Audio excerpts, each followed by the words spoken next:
안녕하세요. 영혼의 승부사 바람의 파이터 급시입니다. 7월 24일 YG 플러스에 대해서 설명을 드릴게요. YG 플러스에 악재가 몇 가지가 있습니다. 오늘 이제 하이브의 방시혁 의장 사기적 자본시장법 위반에 따라서 압수수색이 진행이 됐어요. 이 부분도 이제 공매도를 좀 활성화시킬 수 있는 그런 악재의 하나라고 볼 수가 있겠습니다. 이제부터 방시혁 의장에 대한 수사가 본격적으로 진행된다고 볼 수가 있겠습니다. 이 부분이 엔터산업 전체에 좋지 않은 영향을 미칠 것은 자명한 일이죠. 이러한 영향 덕분인지 오늘 엔터섹터 전체로 자본이 좀 이탈했습니다. 하이브가 2.43%, JYP가 2.72, SM이 1.28, YG 플러스가 5.29, YG엔터가 1.42% 하락을 했죠. 이 중에서 YG 플러스가 이제 가장 크게 낙폭을 기록했습니다. 다음으로 이제 YG 플러스 주가가 11,400원까지 단기간에 급등을 하면서 투자 경고 종목으로 이제 지정이 됐습니다. 이런 부분들도 주가가 단기간에 과보가 걸린다는 것을 이제 공식적으로 인정해주는 그런 부분 아니겠어요? 이것도 또한 악재라고 볼 수 있겠습니다. 드리머스 이 부분에 대한 인수 이야기가 나왔는데요. 제가 내용을 좀 살펴보니까 드리머스가 최근 돈을 못 벌고 있어요. 영업 적자를 기록하고 있고 계속해서 회사에서 자본이 빠져나가고 있습니다. 이런 부분들을 음악 유통산업 플롯 때문에 인수를 한다. 가만히 놔둬도 영업 적자를 기록해서 어떻게 보면 회사를 접어야 되는 그런 상황인데 이것을 굳이 무리하게 인수를 해야 될 이유는 없을 것 같습니다. 이 부분도 저는 개인적으로 악재라고 생각을 하고 있습니다. 아직까지 인수가 확정된 부분은 아니고요. 대단히 좀 신중을 기해야 되는 그런 문제라고 볼 수 있겠습니다. 다음으로 이제 세대별 유튜브에서 가장 두드러진 아이돌 그룹을 선정을 했는데 2세대에서는 빅뱅이 선정이 됐습니다. 3세대에서는 방탄소년단이 선정이 됐는데 블랙핑크와 쌍벽을 이룬다 이렇게 보시면 되겠고요. 4세대에서는 JYP의 스트레이 키즈가 선정이 됐습니다. 지금 글로벌로 대규모의 스타디움 공연이 이루어지고 있죠. 5세대에서는 독보적이죠. 베이비몬스터가 군계 일학이다 이렇게 볼 수 있겠습니다. 세대별로 보면 유튜브 쪽에서는 YG엔터가 강세를 보이는 경우가 많이 있습니다. 그만큼 글로벌 팬들에게 YG엔터 음악이 듣기가 좋다 이렇게 이해를 할 수가 있겠죠. 힙합 기반의 흑화된 음악들이라 듣기에 편안한 그런 부분이 있습니다. 이지 리스닝처럼 쉽게 들리는 그런 곡들은 아니고요. 힙합 기반의 곡들이기 때문에 인기가 있을 수 있다는 얘기예요. 글로벌 팬들에게. 다음으로 이제 블랙핑크에 관한 소식인데 점프가 빌보드의 글로벌 차트 두 군데서 동시에 1위에 진입을 했습니다. 빌보드 핫백에서는 28위로 진입을 했고요. 빌보드 글로벌 200에서는 1위로 진입을 했습니다. 헌트릭스 골든이 2위를 기록하고 있고요. 미국을 제외한 빌보드 글로벌 이 부분에서도 동시에 1위에 진입을 했습니다. 블랙핑크는 현재 캐나다의 토론토 로저스 스타디움 공연을 이틀간 마무리를 지었죠. 10만 명을 동원했습니다. 보시면 틈이 없을 정도로 많은 팬덤이 몰려있다 이렇게 볼 수 있겠고요. 동시에 토론토에서 열린 팝업 스토어 역시 줄을 길게 늘어서는 등 호황을 보인 것으로 이렇게 알려져 있습니다. 다음으로 이어질 장소는 이제 북미 투어의 마지막 일정인 뉴욕이죠. 뉴욕 매츠가 홈구장으로 사용하고 있는 시티필드고요. 4만 1000석 정도의 수용 규모를 가지고 있다고 합니다. 다음으로 이제 유튜브 불꽃받침님의 내용에서 이제 언급을 좀 해드리면 최근 중국 측에서 9만 1000명을 수용할 수 있는 베이징 국립경기장에 블랙핑크의 월드 투어를 유치하려는 이런 움직임을 보이고 있다. 이런 내용이 있었어요. 공식적으로 확인이 된 내용이 아니니까 참고만 하시기 바랍니다. 만일 중국 공연이 성사가 된다 그러면 좋은 일이라고 볼 수 있겠죠. YG 플러스에 대해서 조금 알아보면 대표적으로 뮤직 솔루션 사업을 하고 있습니다. 현재 YG엔터를 비롯해서 600여 개의 파트너 레이블과 함께 글로벌 음반 및 음원 투자, 유통산업을 전개하고 있습니다.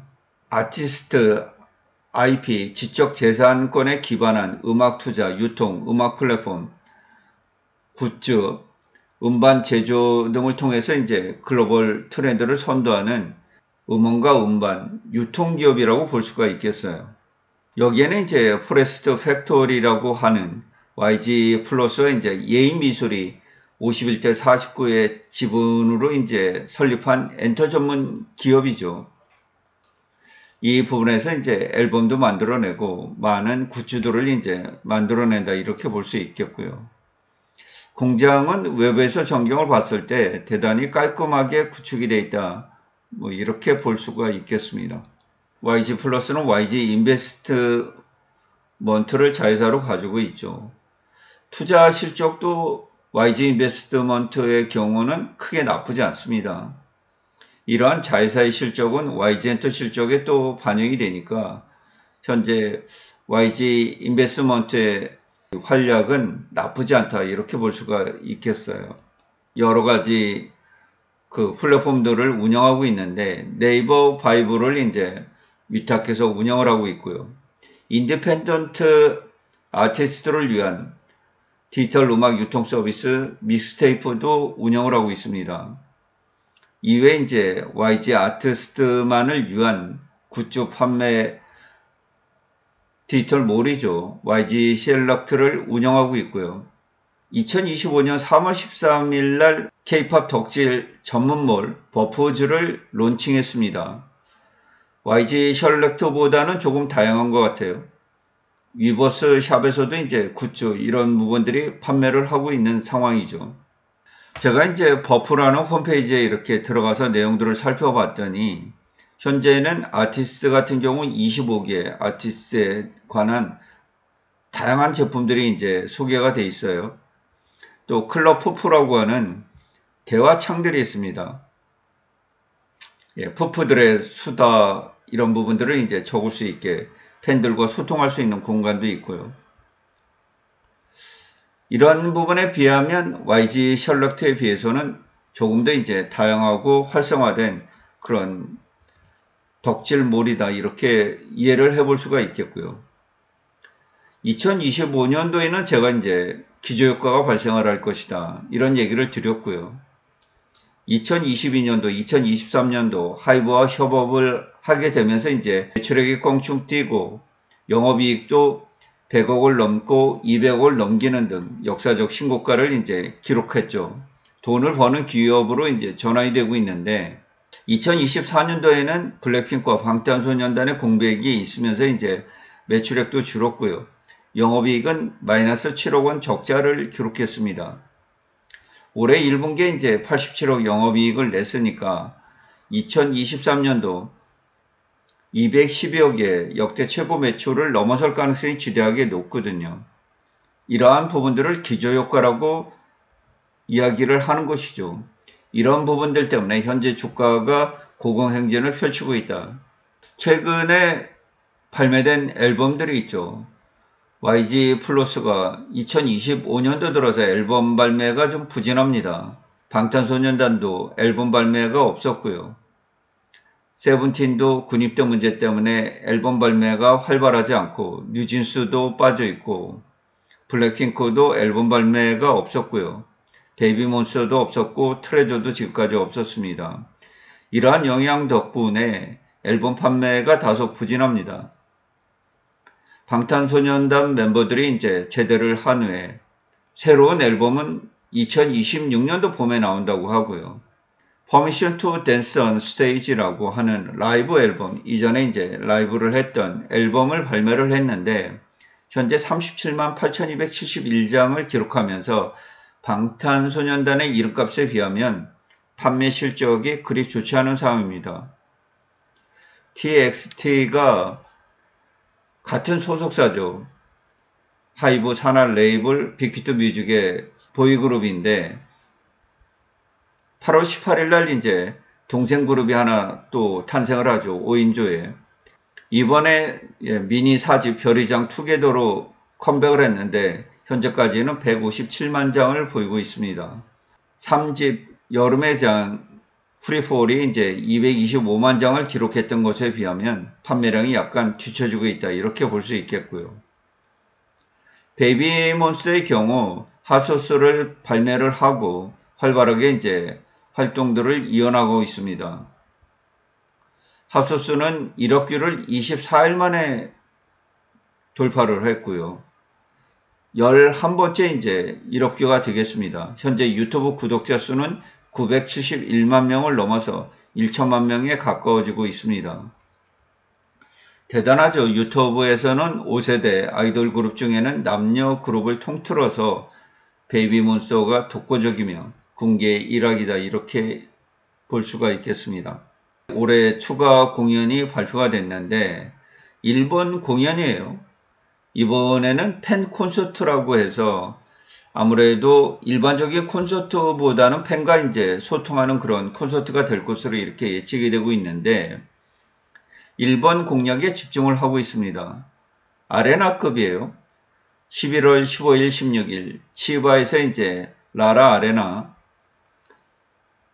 20일, 23일 나고야 아이지 아레나, 12월 2일과 3일 도쿄의 이제 아리아키 아레나, 12월 6일과 7일 고베의 이제 글리온 아레나,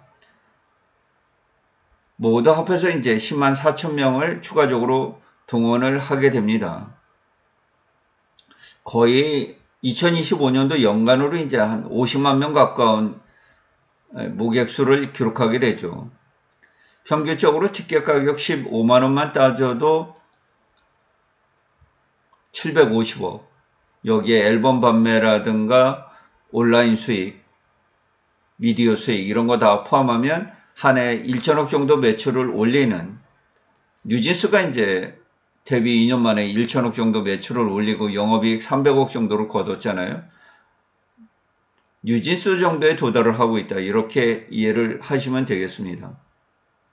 4개 공연장에서 이제 추가적인 일정이 발표가 되었고 이후에는 이제 12월 시상식 이런 부분에 참여를 할 것으로 이렇게 보이죠. 남은 스케줄로는 이 SBS 서머 가요대전이 7월 27일 날 킨덱스에서 있고요. 8월 16일 날 일본의 서머 소닉 2025가 이제 개최가 되죠. 오사카 일정에 이제 포함이 되어 있는데 마운테인 스테이지에 이제 오르게 됩니다. 블랙핑크가 완전체 계약이 되어 있어서 현재 2026년도 1월 말일 정도까지 이제 홍콩 공연을 최종적으로 예정을 하고 있는데요. 여기서 더 추가적인 공연이 나오지 않으면 블랙핑크와 YG 엔터의 관계는 이제 정리가 될 가능성이 높기 때문에 그 사이에 베이비몬스터가 성장을 해줘야 되거든요. 2026년도 1분기에 이제 제2차 투어가 예정돼 있다는 증권사의 보고서가 있었는데 과연 규모를 키우게 될지 이 부분이 조금 이제 궁금한 부분이다, 이렇게 볼 수 있겠어요. 조금 더 힘을 내서 글로벌로 성장을 해야 됩니다. 공매도 소식부터 좀 지켜볼게요. 공매도를 보면 7월 8일부터 7월 24일 사이에 주가가 대단히 변동이 지금 심한 상황이죠. 등락률을 보더라도 15%, 13%, 7%, 5%, 4.91, 3.16, 13.89, 12.33, 12.93, 5.29 대부분의 날들이 5% 이상 플러스 마이너스 변동을 보이고 있어요. 공매도 평균가를 보더라도 대단히 혼란스럽죠. 8,000원대에서 9,000원대 후반으로 갔다 다시 8,000원대로 왔다가 7,000원대로 밀렸다가 만원을 훌쩍 넘기기도 하고 현재는 8,813원이에요. 오늘 종가가 8,600원으로 마감이 됐으니까 공매도 평균 단가 이하로 내려와 있지 않습니까? 이 부분은 이제 우리가 이렇게 이해를 하면 돼요. 주가가 8,000원 단위를 넘었다는 것은 YG 플러스에 굉장히 큰 호재가 존재를 한다는 거예요.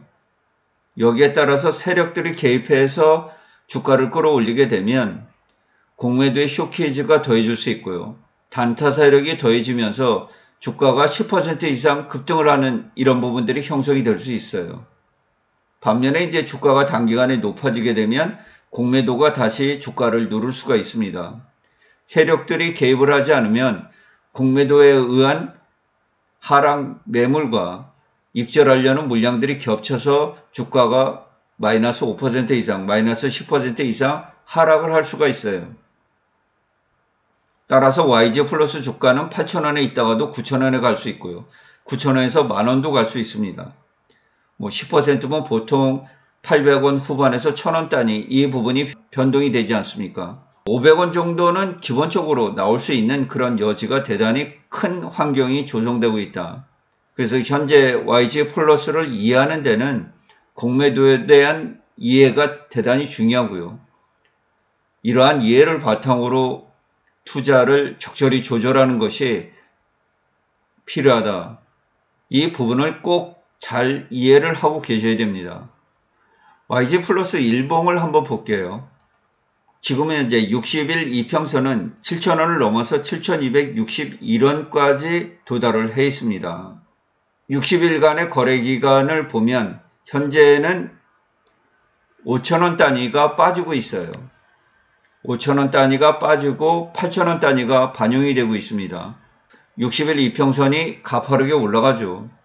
제가 이것을 점검해 드리는 이유는 언젠가는 60일 이평선과 주가가 만나게 돼 있습니다. 한 번은 집이에요. 돌아가야 되는 집이기 때문에 가급적이면 7,000원대에서 만나지 않고 8,000원대에서 만나기를 희망하기 때문에 이 부분을 체크를 하는 겁니다. YG 플러스 주가와 60일 이평선이 8,000원대에 만나기 위해서는 7,000원대 이 부분이 전부 다 사라져야 돼요. 주가가 60일간의 주가가 7,000원에서 만원 사이 주가가 반영이 되어야만 평균적으로 8,000원 이상으로 올라가지 않겠어요? 이렇게 되려 그러면 현재까지 7,000원대 주가가 반영되고 있는 30일 정도의 기간이 지나야 됩니다. 한 달, 보름 정도의 거래 기간이 지나야 YG 플러스의 60일 이평선이 8,000원 이상으로 넘어갈 수가 있어요. 그때는 언제든지 닿아도 괜찮다는 거예요. 주가가 8,000원 정도 유지를 하게 되면 세력에 의해서 개입이 될 때 10% 정도만 올라도 8,800원. 여기서 다시 한번 베팅이 걸리면 만원에 도달할 수 있기 때문에 8,000원에 있으면 만원에 도달하는 것이 좀 쉬워져요. 그렇기 때문에 제가 적어도 블랙핑크의 완전체 월드투어 데드라인이 끝나기 전에 8,000원 선은 주가가 유지를 해줘야 된다. 이렇게 생각을 하고 있고 60일 이평선이 그 정도는 올라와 줘야 된다. 그래야 최근에 60일간 매집한 평균 가격이 8,000원에 도달을 하게 되면 그 부분이 강력한 지지점으로 존재를 할 수 있기 때문에 이 분석을 해드리는 거예요. 주봉을 한번 볼게요. 주봉에서는 보통 30%에서 40% 사이에서 이전에 상승하는 과정에서 주가가 만원에 올라오는 과정에서 이제 조정을 받았습니다. 이때마다. 현재는 45.67%가 60주 이평선과 이격이 벌어져 있고요. 어떻게 보면 상승의 초입 구간이다. 이렇게 볼 수 있겠죠. 예, 최종적으로 이제 YG 플러스는 2020년부터 주가가 올라오면서 2022년도 초반 정도에 60주 이평선을 이탈하면서 이제 장기적인 하락 국면에 접어들었는데 현재는 이러한 부분에 상승 초입에 있다. 60주 이평선과는 45.67%의 이격이 벌어져 있습니다. 물론 하락할 때는 장기적으로 이제 60%가 넘는 곳에서 이격을 조정한 그런 사례도 있어요. 이 얘기는 이 부분에서 이제 추가적으로 더 오를 수 있다. 이런 얘기가 될 수 있죠. 앞으로 60주 이평선도 이제 빠르게 우상향을 하면서 어느 순간에는 이탈을 하겠지만은 현재는 제가 볼 때는 2020년도에 강한 기온보다는 조금 더 강한 것 같아요. 주가의 상승 초입에 있다. 이렇게 보시면 되겠습니다. 마지막으로 YG 플러스 일봉을 보도록 할게요. 현재는 최고점 대비 24.56% 단기간에 또다시 급락이 나왔습니다. 20일 이평선은 8,889원이에요. 대략 20일 이평선과는 3.36% 이탈이 되어 있습니다. 20일 이평선이 이탈이 되어 있어요. 이전에 보면 20일 이평선과 이런 부분에서 이제 닿으면서 현재 주가가 상승을 하고 있죠. 20일 이평선 기울기로 주가가 상승을 하고 있다. 이렇게 볼 수가 있겠어요. 60일 이평선은 7,261원입니다. 현재 주가와는 15.57%의 이격이 벌어져 있는 그런 상황이에요. 조금 더 60일 이평선이 올라서 8,000원 이상에서 주가랑 접점을 기록하는 것이 향후 YG 플러스가 8,000원대 지지를 받고 1만원 이상으로 올라가는데 도움이 될 수 있는 그런 상황이다. 이렇게 이해를 하시면 되겠어요. 주가란 것이 무한정 올라갈 수 없잖아요. 저는 이제 60일 이평선 기울기라면 실질적으로 지금보다는 낮은 강도의 기울기로서 올라가면서 이렇게 조정을 이제 한 번씩 주면서 N자형 파동을 올리면서 이 주가가 올라가는 게 좋은데요. 오히려 이 부분에서 이제 강한 기울기가 형성되면서 주가가 급등을 했어요. 단기간에 주가가 이제 10,000원을 돌파하기도 하고 8,000원에 내려오기도 해서 대단히 이제 혼란스러운 그런 부분들이 이제 이어지고 있는 그런 상황이죠. 매일마다 플러스 마이너스 5% 이상의 주가 변동이 이제 일어나고 있다. 이렇게 보는 것이 타당을 하겠는데 그만큼 강한 모멘텀 이런 부분들이 이제 이슈가 되고 있기 때문에 이러한 일들이 이제 벌어지게 되고 세력들이 이 부분들을 이용하고 다시 공매도 세력들이 이를 이용하는 국면들이 이제 8,000원 이상에선 지속해서 벌어질 수밖에 없는 그런 상황이다. 이렇게 볼 수 있겠고요. 물론 주가가 급락을 해서 7,260원, 60일 이평선에 닿을 수도 있겠습니다만 8,600원대에서 7,200원대로 급락을 하기에는 현재의 모멘텀이 강하다. 이렇게 볼 수 있겠고요. 8,000원 이탈 여부는 관심을 좀 가져야 될 그럴 상황입니다. 언제든지 주가가 8,000원 이하로 밀릴 가능성도 있는 부분이거든요. YG 플러스 주가는 대단히 무거워요. 세력들이 개입을 하지 않으면 현재 주가에서 주가를 끌어올릴 만한 그런 여력이 존재를 하지 않아요. 세력들이 완벽하게 이탈했다. 이렇게 볼 수는 없겠는데 8,500원 이상에서 형성되어 있는 이 부분의 주가에서는 상당한 세력들의 물량도 정리가 되어 있다. 현재로서는 포지션이 대단히 애매모호한 그런 입장이다. 조금 더 이 8,000원대를 유지하면서 만약 이 각도가 유지가 된다 그러면 현재 8,600원대 이 정도에서 횡보로 만나거나 아니면 최악의 경우 8,000원 정도에서 만날 가능성, 물론 이 부분에서 상승을 해서 위쪽으로 올라가면 좋기는 하겠습니다만 언젠가는 한 번은 60일 이평선과 만나야 되기 때문에 저는 이제 가급적이면 8,000원 이상에서 주가가 유지되면서 60일 이평과 만났으면 좋겠다. 이런 생각을 가지고 있어요.